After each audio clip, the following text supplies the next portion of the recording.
Hey everybody, welcome to the shop. So today we're going to be doing some barn quilting, and later on we'll probably do some videos of the actual painting of the barn quilts. But before we can get to that point, we have to build a blank, something to actually make the barn quilt on. And there's lots of ways of doing this. You can use a lot of different kinds of material. Ultimately, it's some square or rectangular or even circular piece of plywood that is smooth, sanded, and you prepare that surface and then lay out your pattern and start painting. And you can just use plain a board like I have here, and do nothing more with it other than just to sand it down, give it a final good sanding, particularly the edges. Seal the edges. It's really important to seal these edges because this is plywood, and this is where moisture can get in here, and it's plywoods, and if it gets wet, it will expand and delaminate. So you really want to make sure that you prime these edges, sand them down, and then put a good 2 coats of primer, a good exterior latex primer on them, and then sand that down, and then start putting your pattern on and painting. But so you can do that, and you just end up with a board like this, that you would hang up, and there's various ways to mount these.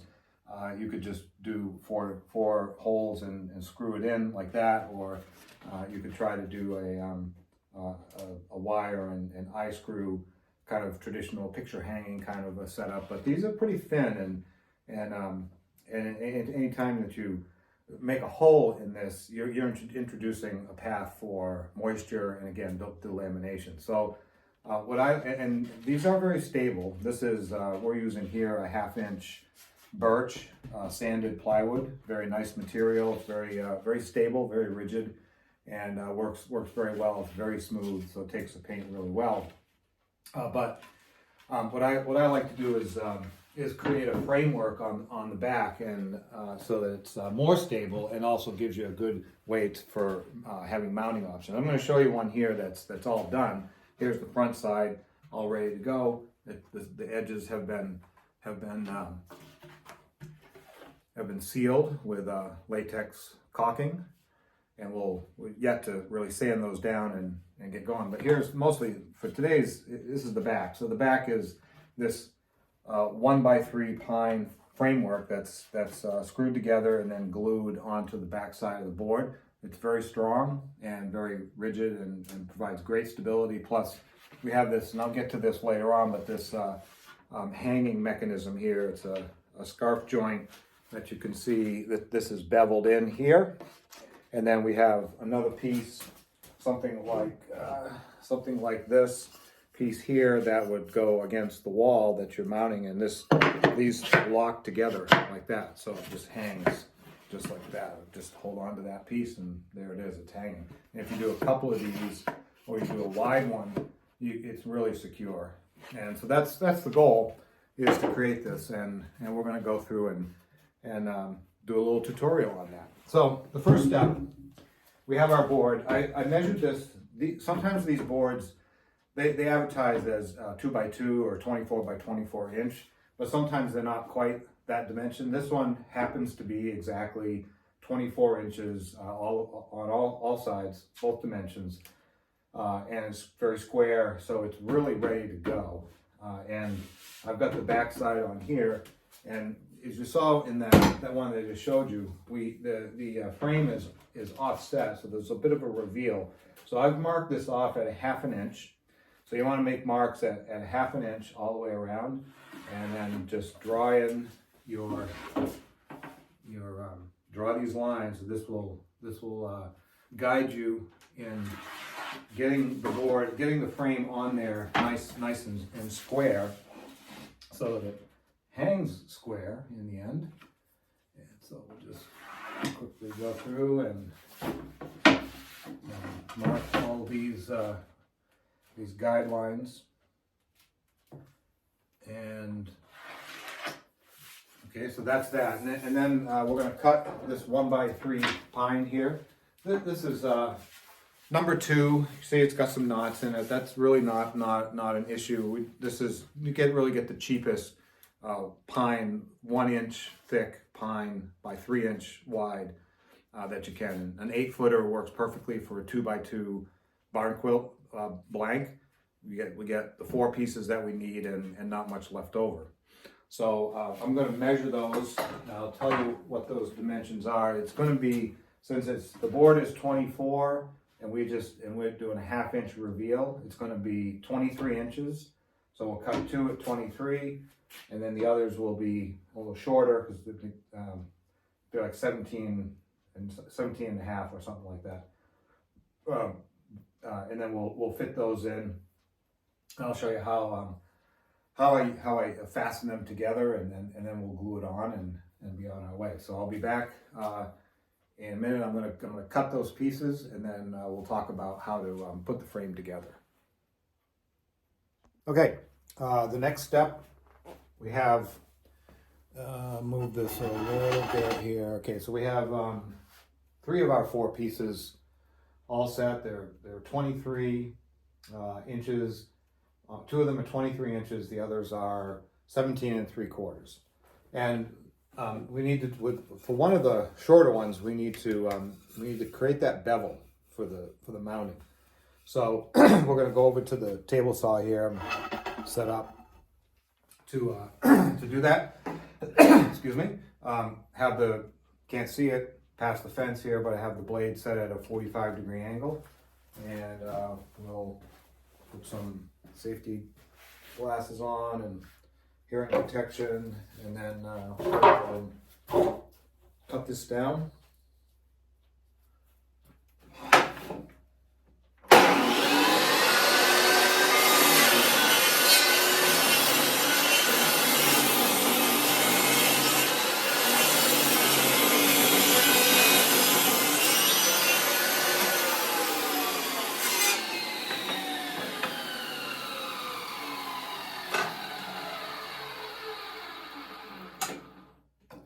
Great, for a 3-inch, for a 1x3 board, we set the fence at 1 inch and 1.5 inches, and that just takes just the slightest bit, but creates that really nice angle right there, that nice bevel. And then we mount this like in this orientation so that the other piece catches it. So over here, and adjust the camera a little bit. Okay. So here are our 4 pieces, and what I'm gonna do with this is, and you can do this a number of different ways also. I like pocket screws, and so that's the technique that I'm going to use. I have this Craig is the brand name, Craig pocket hole jig kit, and this really works. It's just so nice. I really love these things. They make very strong joints. And important here too is that we want the screws to go into this piece where the grain is oriented this way, so that when the screw goes in, it grabs onto that grain and creates a really positive connection. If you go the other way, where the grain is going the other way, they tend to just spin on you. They don't have a lot to grab onto. This is softwood, right? It's pine. So we just go through and we sort of mark where we want these to go. On these, this piece that has the bevel, we want to cheat over here on the fatter part of it, right? So that you got a lot here to grab onto, not get too close to the bevel. So we're gonna mark those like that, and then about that spot. And the other piece on the other side can be just right down the middle. Okay. Then we're gonna take our jig here, and we're gonna set it where we want it. Press down on it real good.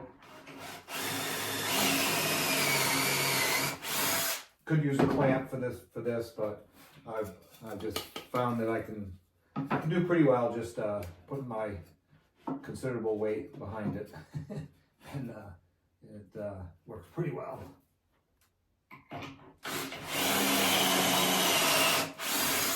Okay, so you do that on all four, on the other two as well. And in the interest of time, I'll just show you the fastening here. So we use these galvanized or stainless steel rather screws that come with the Craig kit, and they're stainless, so they're good for outdoor use. How we get it in lined up? Use this. You got to use this bit, and I use an impact wrench or impact driver, so I'll know, and you'll hear it. I know when I'm in far enough because the ratchet will kick in, and you'll hear it. You'll hear that. So I line it up, give some good pressure against it. You hear that click click, and you know that it's in.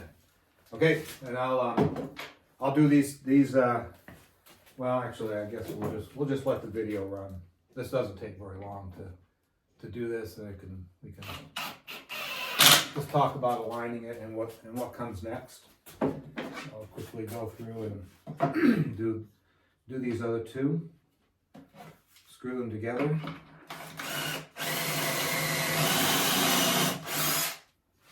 And we'll see what we have.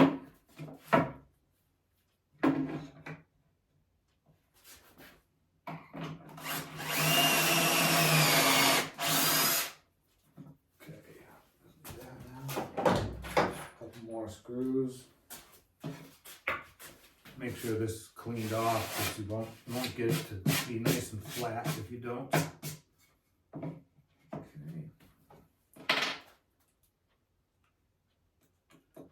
Line it up. Get some pressure on it. If you're clicking, then you know it's in.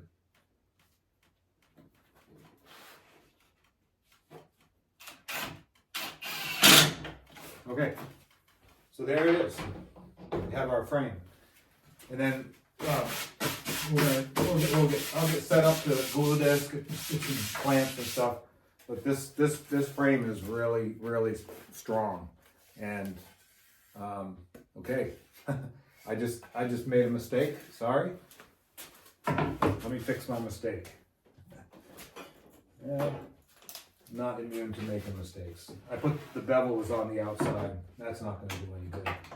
So, another nice thing about pocket screws, they're real easy to redo if you make a mistake. It's a easy thing to do. You just back out the screws, line it up, and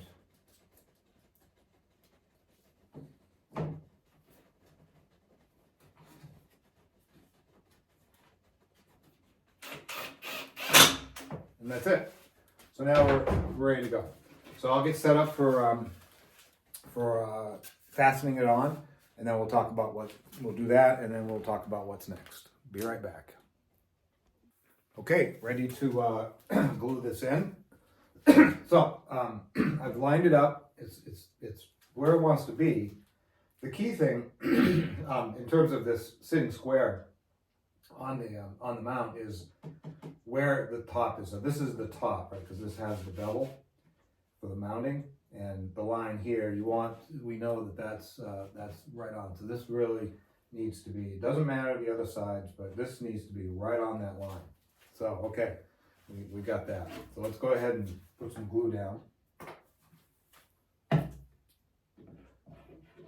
Liberal amount.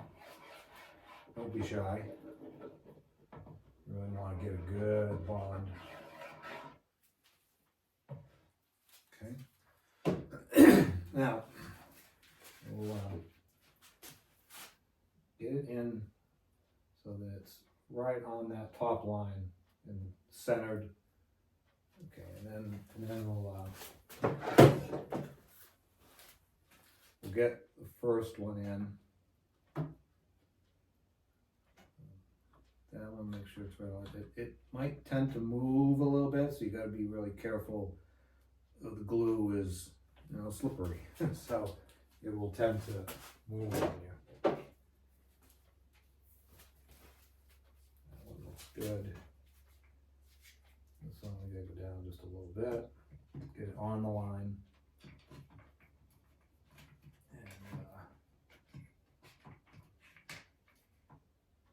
Okay, moved on me, on the line. Okay, that looks good. We'll just go around.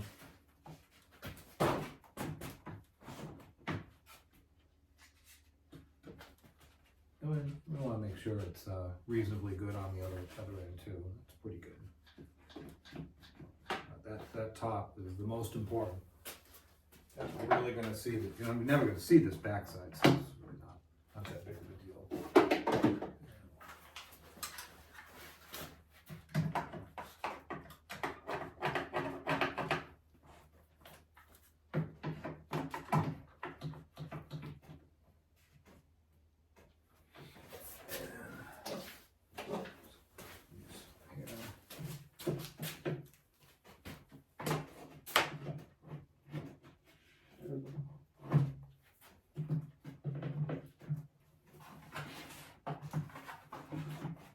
Okay, that's it. So we'll let that dry a good long time. It's at least a couple of hours of drying on the glue before we pull the clamps off and attempt to do anything else. After that, it's we'll seal. We want to seal the edges like I showed you on the other one, and that's basically it. Then it's just painting the backside.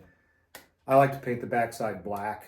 It doesn't really matter what it is. I just have black, and it's a nice neutral color. So paint the backside black, and then the front we do with the primer and be ready for the final paint. Be right back. Okay, last step.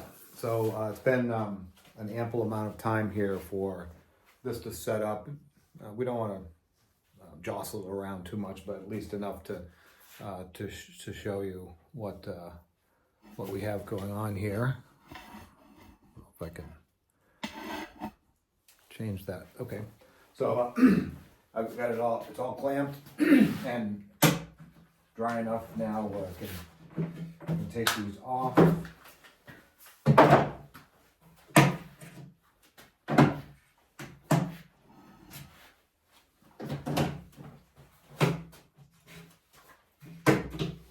Have a look at it. Okay, looks great. Front side's nice and clean, and the back side all set up. This is the top. So one thing to remember is if your barn quilt has a top and a bottom, then make sure that you're doing the top here where just check to make sure that's where the bevel is, because that's how it hangs. So there's really not much, there's not much in the way of construction to do now on this, nothing really at all. It's all down to just painting. So again, the next step, I use, let me grab it here. I won't probably put this in a video, but I use DAP's Dynaflex 230 white, and just run a bead along it, smooth it out with your finger or your thumb, get it nice and smooth. You can use a putty knife to get any excess off. Just make it look really nice, so you don't have to do a lot of sanding, because frankly that Dynaflex doesn't sand all that easily. So you want to make sure it's pretty good. Just smoothing it out with your fingers or your thumb or with a putty knife and get a good smooth finish. And then you let that dry, sand it a little bit, and then do a standard exterior primer. Something like Kills is good, water-based primer here, and then black. I do black on the backside. That's really optional. It's whatever you want. It's really whatever you want at this point, but make sure a couple of coats there. The last thing I wanted to just talk about and show is the mounting pieces, and I showed you those here. I have a couple of them here that I made for another one, and just show you quickly about cutting that. I use my compound miter saw to do this and make them about 12 inches or so. Set this at a 45 and just make that cut. One.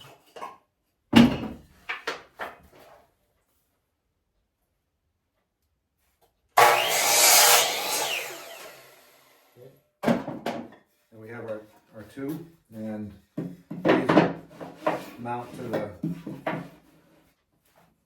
these mount to the wall, and then this just goes right in, and that's pretty much it. Paint those as well.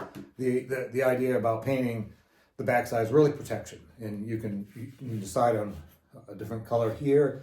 You can do a different color here because you can see this a little bit. So you might want to have this match the edge color or something. It's really, at this point, it's art, right? So it's whatever you decide, but just really make sure you protect it and get into these pockets too. Get paint in there because that's a place where moisture could get in and cause problems. So that's pretty much it. I'll swing around here. I was working on a couple of other ones. And okay, well, I can't really see them, but here's the circular one here that has the backside is painted and the edges are nice. They've been sealed with that Dynaflex, so they look really good. And yeah, that's a wrap. Have fun with it.